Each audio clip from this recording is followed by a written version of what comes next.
Let me jump right into it. I watched this video of Jordan Peterson being interviewed by some Australian, I believe he was Australian, he might have been New Zealand, reporter, okay, kind of like, I think it was like a Guardian reporter or something like that. I think it was a newspaper reporter, and the idea that people like this can be journalists is literally scary. I mean, it just shows the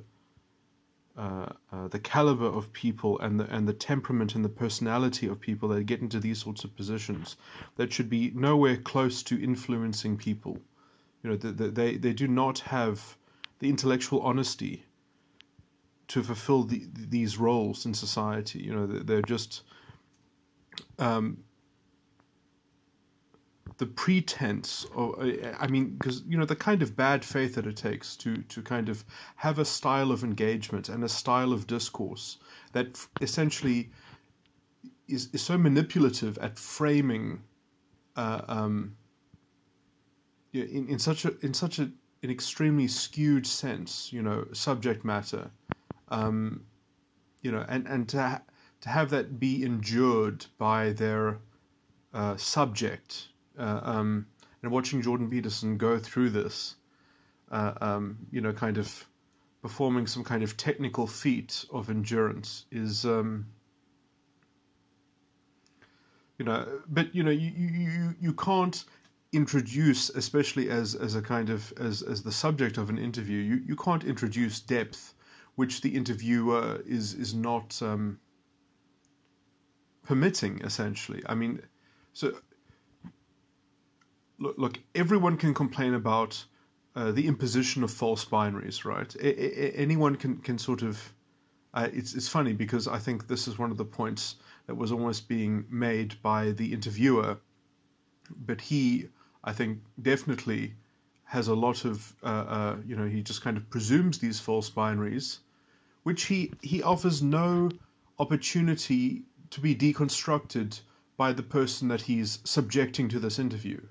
You know, it's you know, he offers these little comments, which are, you know, these little judgments that have been fully formed, and he does not construct them in real time. He does not establish them. He just kind of comments at the end, you know, and it's not part of the exchange. It's him commenting on the exchange in real time and not opening that up for any kind of meta inspection or you know, I've often found that in let's say intellectually honest exchanges, you know, there are often at least two conversations happening simultaneously where you have a kind of a discourse and a back and forth over some kind of substantive issue, and then you have a parallel discourse over the style of the exchange itself. And let's say managing, because, you know, it's impossible to communicate without some level of, let's say, interference or interruption, or you know, until one, let's say, is familiar with the other person's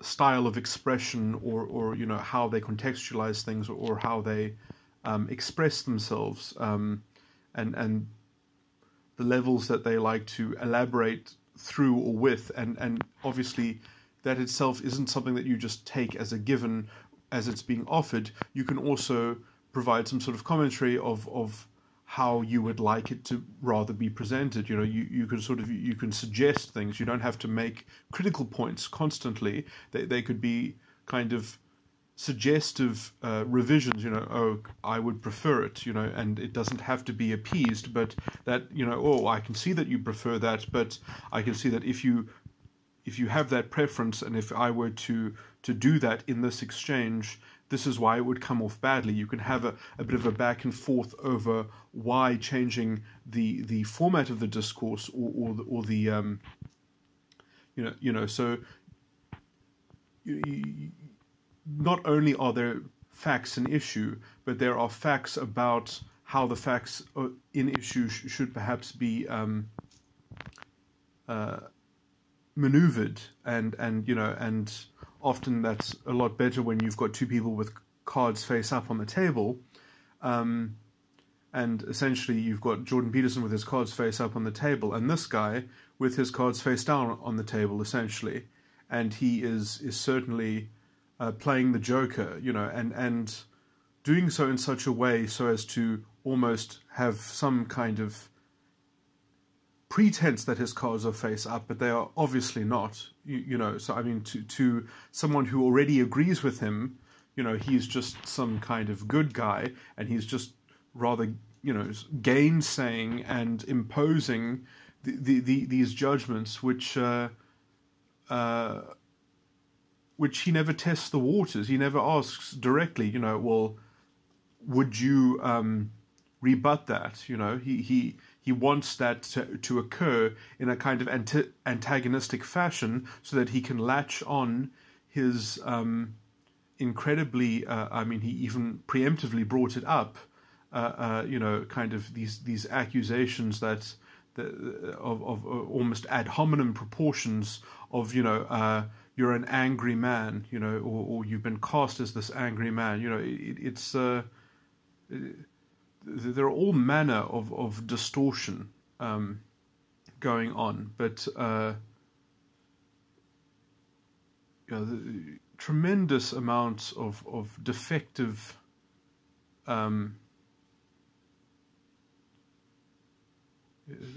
things that call into question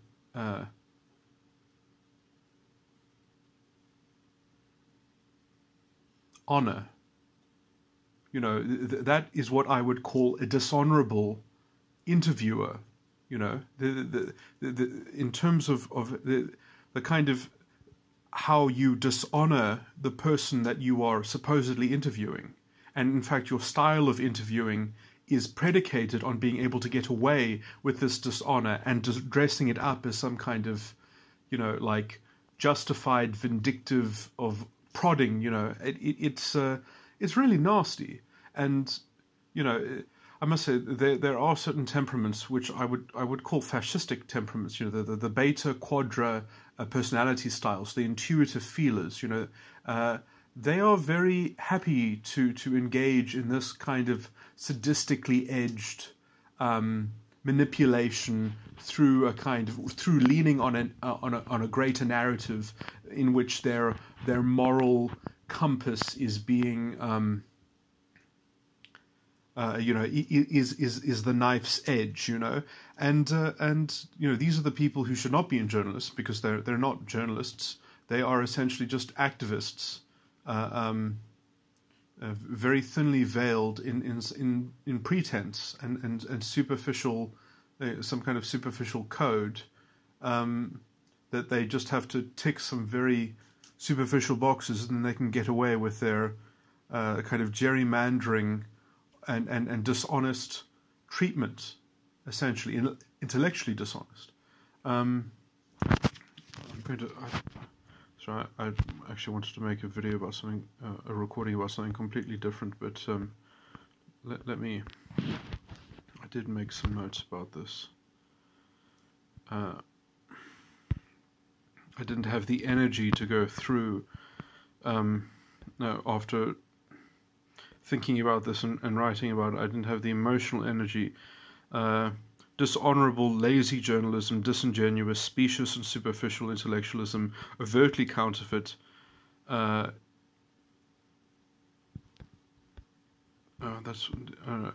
Australian journalists creating a false dichotomy to provide the basis for imposing a sophisticated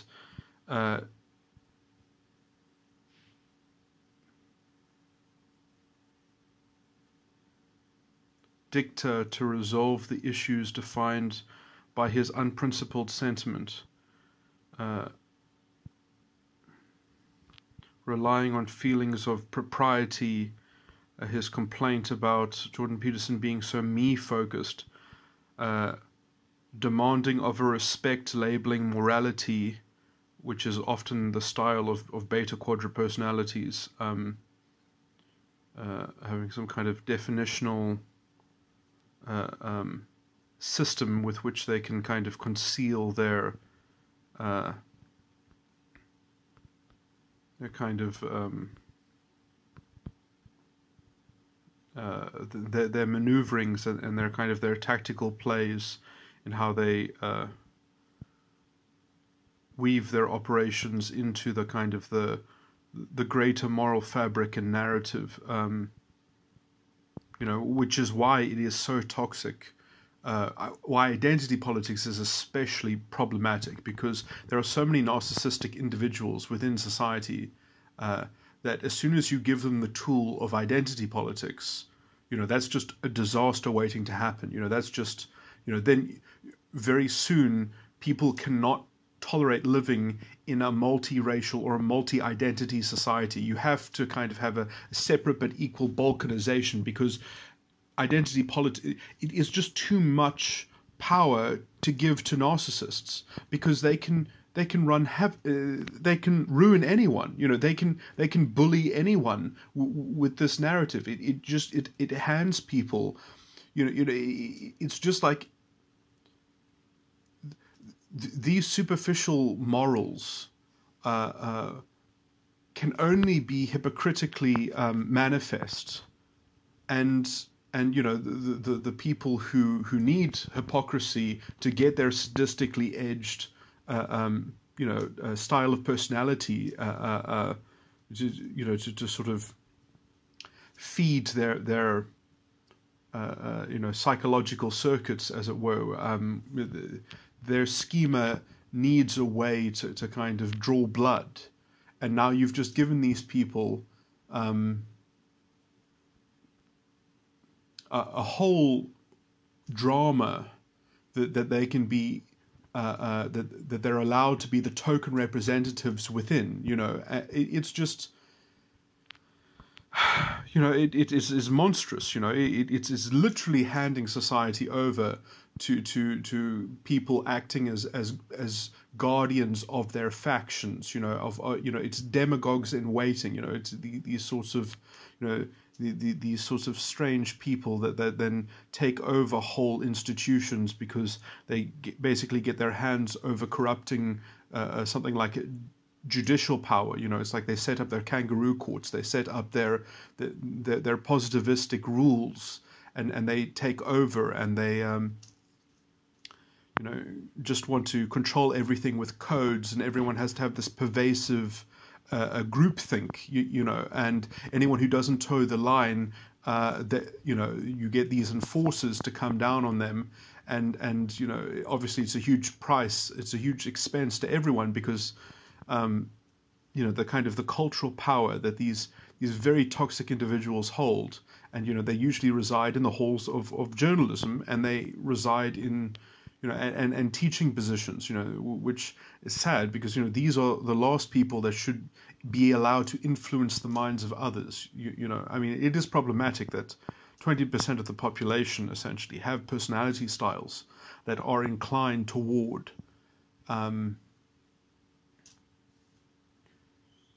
that kind of almost Machiavellian manipulation, simply because they need to see other people go through emotional problems, essentially, so that they can vicariously see their emotions mapped out onto their environment.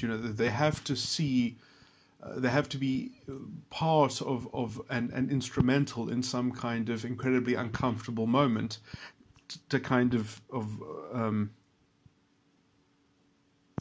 to provide either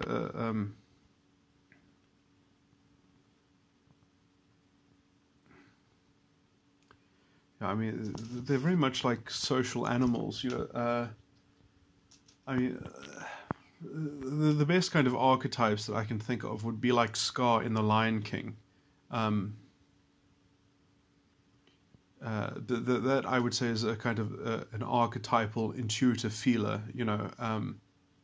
Anyway, okay, this is getting too derailed, but let me continue just reading out the notes that I made.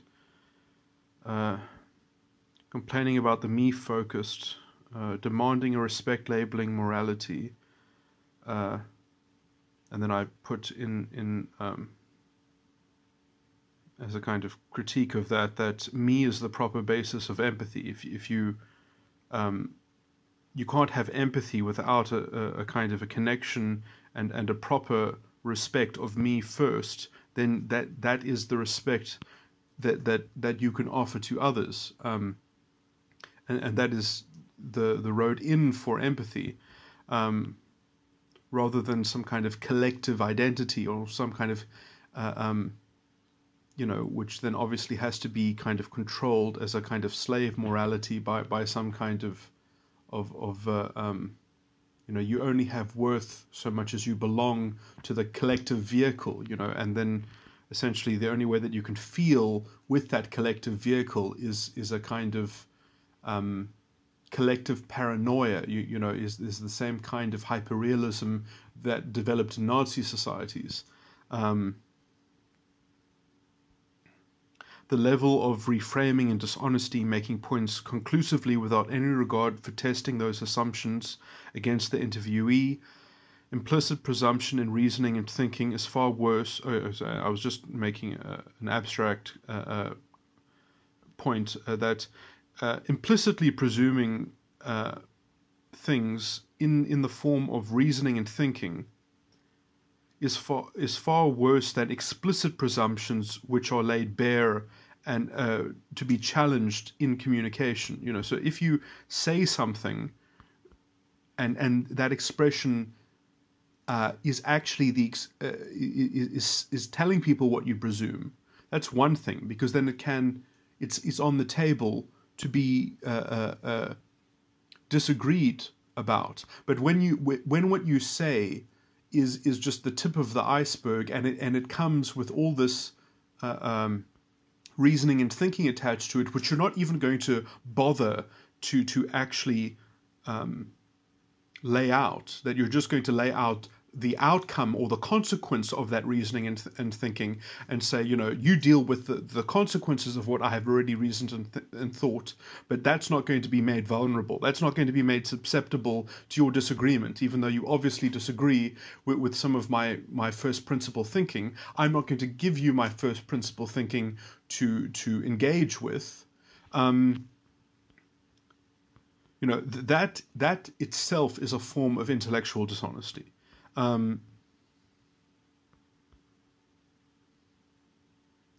Simply complaining with labeling and a conclusive tone in your reframing is not intellectually honest. It is intellectually dead.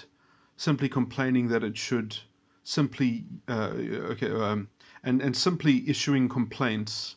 Sorry, I'm trying to find the grammar of these notes.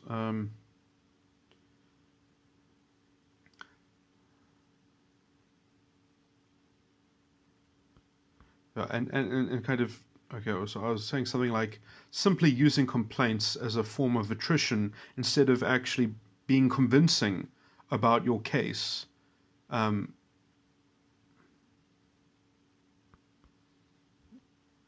just going to read this because the grammar is wrong, but I said it is intellectually dead, comma, simply complaining that it should simply use attrition instead of being convincing or needing to be convincing. Such a person should not be a journalist. Okay, yeah, no, those notes were not made in proper syntax. I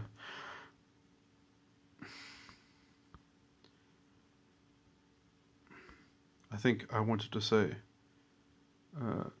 simply issuing complaints and the simple use of attrition instead of being convincing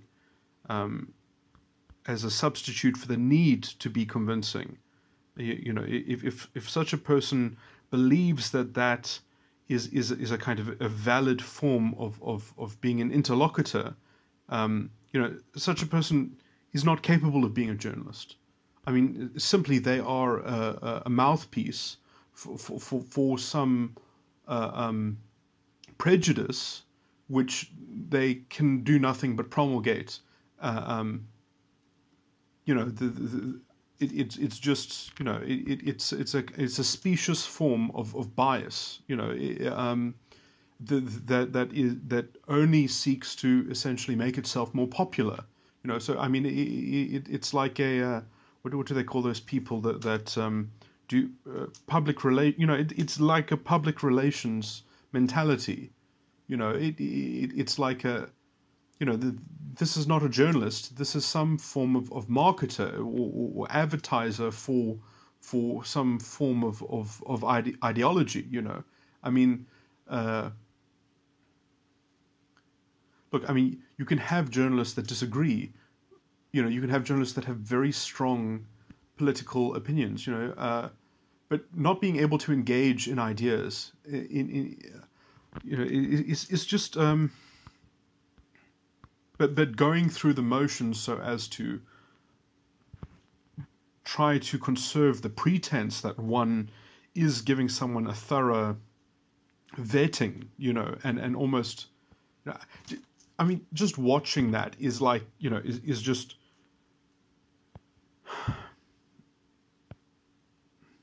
in a nutshell, it is the problem of everything. It's the problem with sort of integrity. Is just I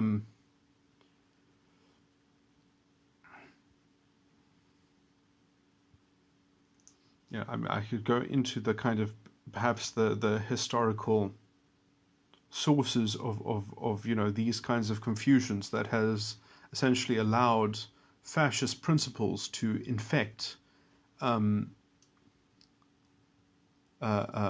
mainstream, as it were.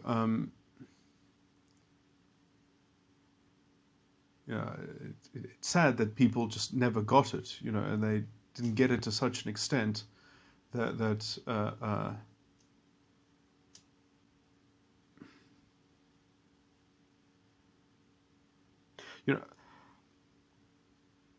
I think I'm talking too broadly in some sense, because I do think a lot of people do actually get it. It's just the wrong people are in wrong positions.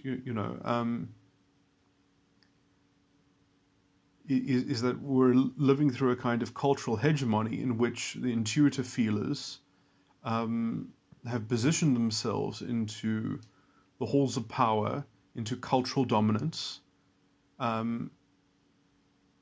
And I mean, obviously it's scary because, these people are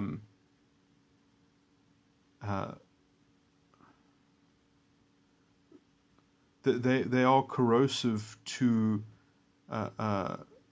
everything that they say that they want. They're just promoting fascistic values. I mean, it's disgusting. They are the proof of Jung's principle that what you resist persists, and they are kind of just stuck in this kind of reactionary, false, they only exist because of the so-called antagonism of the alt-right, and yet they essentially are the alt-right. They just do it for, they say, equality, so that they both, them and the alt-right, agree that they want a kind of separate but equal development. And the basis of agreement is that they are intrinsically racialist, and they intrinsically believe in this kind of racial essentialism and this essential difference. And, they...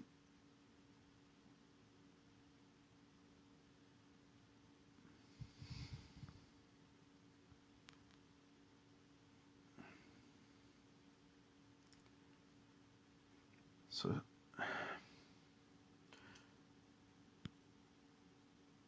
and these oversimplified, disgusting arguments against privilege, and the kind of the caricature of reality that is needed in order to sustain that level of thinking, and the amount of scapegoating that it requires, essentially, which means that you'll never be able to solve any problems on the ground. You'll never be able to actually deal with real challenges, because these cartoons essentially are there to give power to the wrong people and to give cultural power,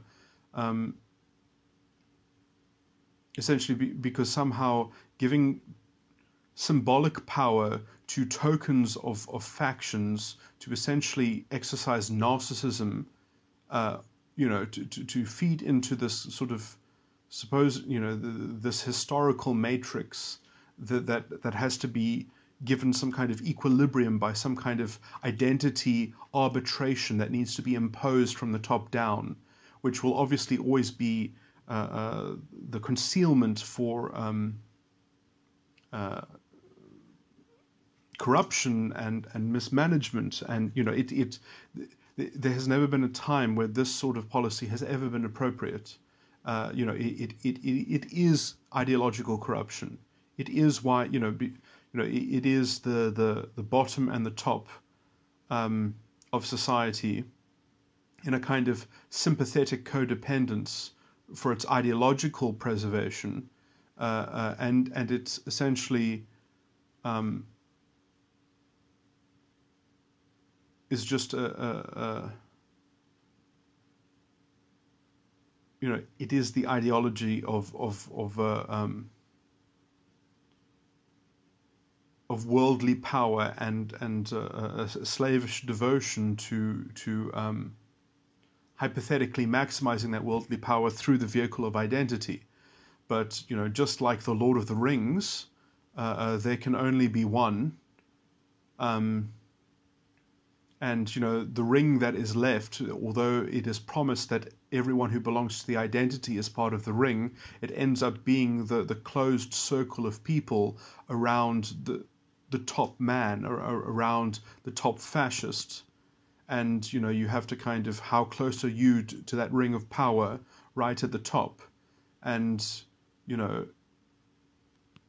it's so dehumanizing in every way possible. It cannot exist without some kind of perpetual antagonism, without some kind of perpetual, as Sam Vaknin has said, a perpetual revolution. It's in a constant civil war, as it were, and that's the only way that it can perpetuate itself.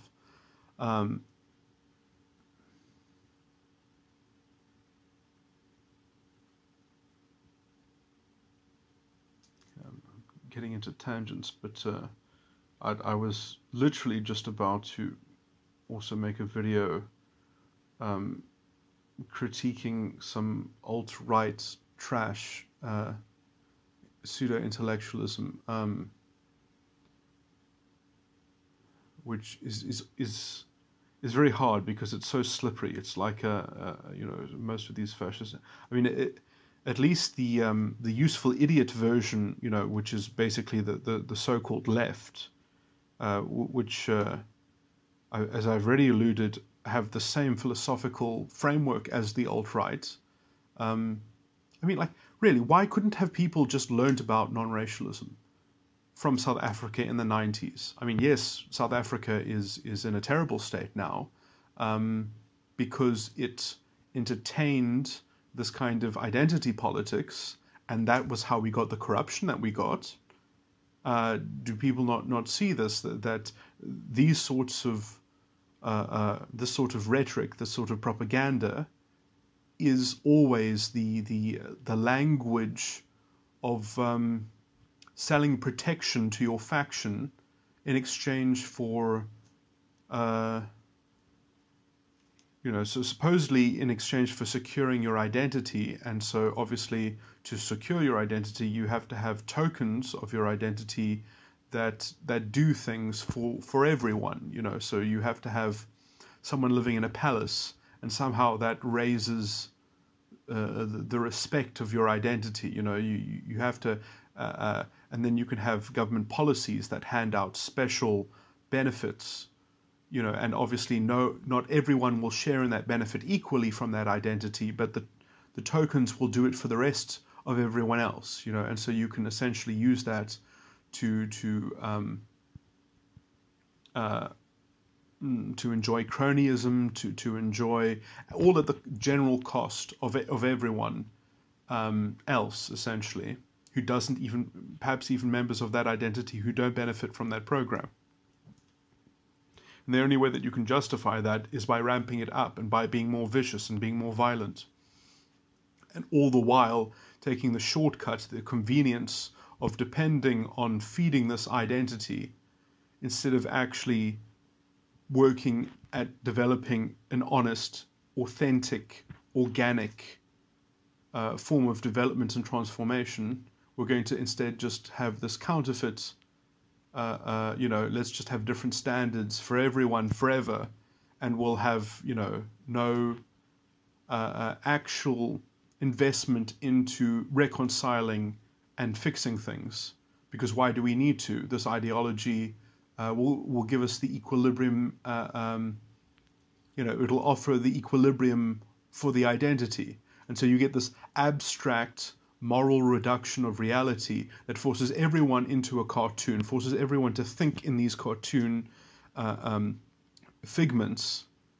And then you have journalists feeding them that narrative, and they will be very angry and they will exclude stories that don't feed that narrative. And so you've got this self-perpetuating ecosystem, essentially, of feeding the mob their outrage and creating the conditions, essentially, the same conditions that made Hitler popular throughout the world. People forget that before the Second World War, Hitler was the most popular leader in Europe. There was reason why he got so much appeasement was because he got good press.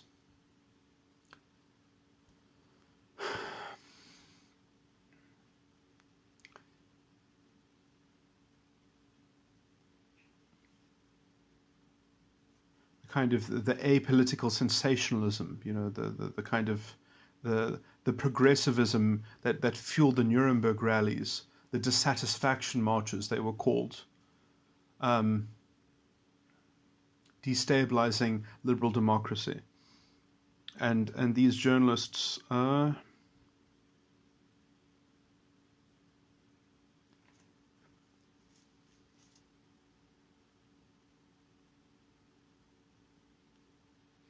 Well, I guess their moral self-righteousness is what keeps them warm.